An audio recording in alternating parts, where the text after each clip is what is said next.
Family. Yeah, unroll yours. I me say family. Sure. If I want thing, me hate a fern killer. Me no believe in a fern killer. Family. Do this math. 1 from 10 equals 0. Do you know what prominent political figure said that? In what context? When I first heard that, it really didn't make much sense to me until I became an immigrant. And then it made all the sense in the world, to the point where it's one of the founding principles of To Be Caribbean.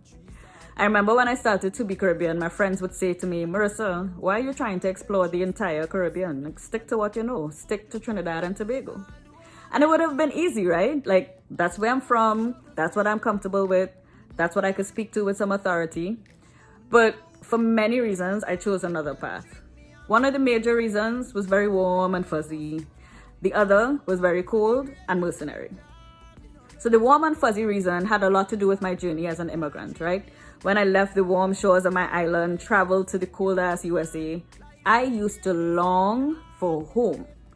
And whenever I would hear an accent, a Caribbean accent, I didn't care where that accent was from, what island. I just knew it was something familiar, and whoever was on the other end of it suddenly became family.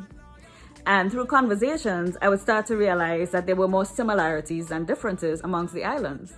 And then when I could finally travel and explore the islands, I realized that there were more, our cultural practices were almost identical. You know, we would call things by different names, like Chenet versus Gwenep, but we were talking about the same thing. You know, and for that reason, I wanted to use To Be Caribbean as a platform to more explore those similarities, you know. The second reason I chose to explore all the islands, as I mentioned earlier, was a lot more mercenary and had to do with the game of business and numbers. You see, the Caribbean islands are small geographically when compared to the rest of the world. Not much we can do about that. But then, when you layer on the things that we use to divide ourselves, we become even smaller. So when we do things like layer on small island versus big island, or soca versus reggae, then our numbers start to shrink.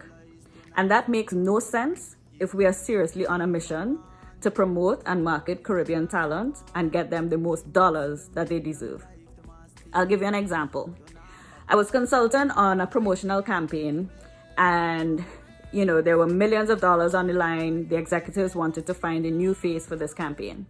So I decided I wanted to throw Caribbean talent in the ring for consideration. Now, these people were paying me top dollar to explore all the options available in the world. But I'm a culture jammer at heart.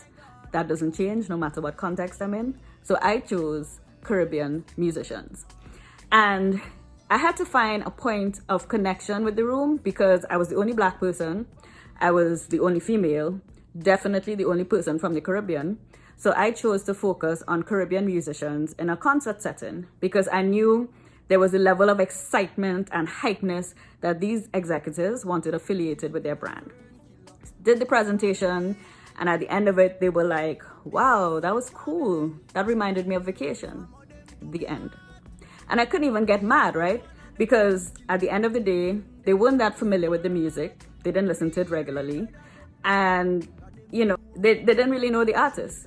So we had to find some kind of scorecard where they could compare my presentation to the other proposals on the table.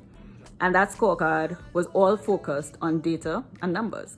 So inevitably the question came, so what are their numbers? Referencing social media following.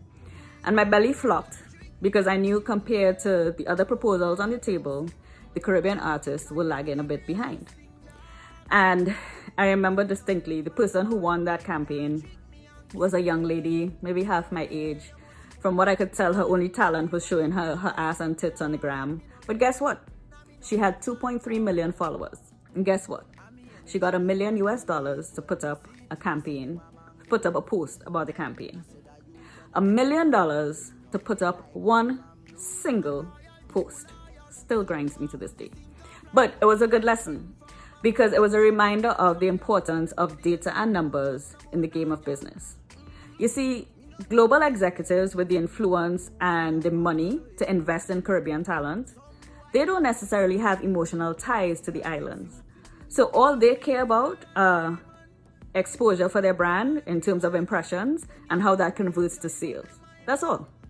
So, in order for Caribbean talent to be competitive with what else is available out there, we have to show our strength in numbers. And that's why it's so important that we unify as a region versus finding ways to divide ourselves. So, when Shaggy is on ABC, or Anya is on Project Runway, or Tisan is on The Voice, every single Caribbean household should have their television on, because that increases ratings. And that shows the investors in those franchises that having Caribbean talent on their shows means that they get more exposure for their brand. Similarly, for social media, once there's a Caribbean talent out there, it doesn't matter what island they're from, everybody from the region should follow them. Even if you don't care what they're doing, but those numbers, they count. And those are the numbers that executives with a lot of money look at. And it makes the job for people like myself who are on the other side of the table trying to get investment for Caribbean talent. We now have the ammunition we need to show these executives that, yo, when you invest in Caribbean talent, you are exposing your brand to a lot of people. That's the importance of Caribbean unity in the region. This whole One Caribbean movement that is slowly becoming a fad, it actually has a very strategic purpose. So when we remember that in order for the Caribbean region to be competitive on the global marketplace, that we have to show unity, and that at the end of the day, that we are united by culture, only divided by water. When we start to think about things in that way, that's when we learn to be competitive. That's when we have a chance on a global business escape to actually get compensation for our local talent. Make sure that they get the money that they deserve for what they bring to the table, and they're not shortchanged compared to other talent that's out there. So that's my take on the importance of Caribbean unity when it comes to marketing and promoting our local talent. Would love to hear from you. What's your perspective? That was episode 2 of Marketing Moves.